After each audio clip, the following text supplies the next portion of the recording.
وإلى مدين أخاهم شعيبا قال يا قوم اعبدوا الله ما لكم من إله غيره قد جاءتكم بينة من ربكم فأوفوا الكيل والميزان ولا تبخسوا الناس أشياءهم ولا تفسدوا في الأرض بعد إصلاحها ذلكم خير لكم إن كنتم مؤمنين ولا تقعدوا بكل صراط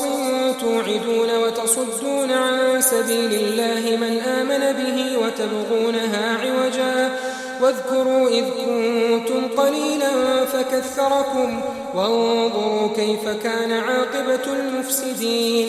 وإن كان طائفة منكم آمنوا بالذي أرسلت به وطائفة لم يؤمنوا فاصبروا حتى يحكم الله بيننا وهو خير الحاكمين قال الملأ الذين استكبروا من قومه لنخرجنك يا شعيب والذين آمنوا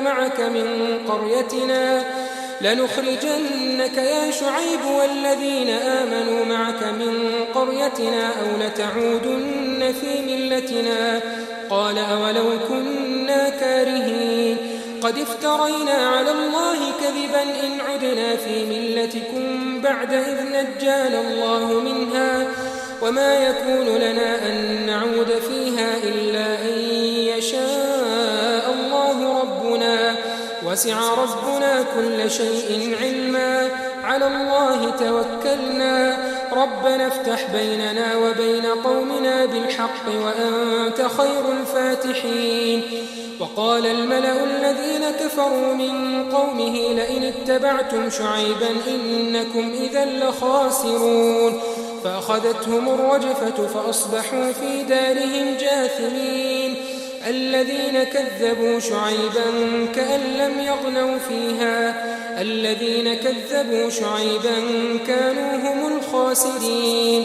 فتولى عنهم وقال يا قوم لقد أبلغتكم رسالات ربي ونصحت لكم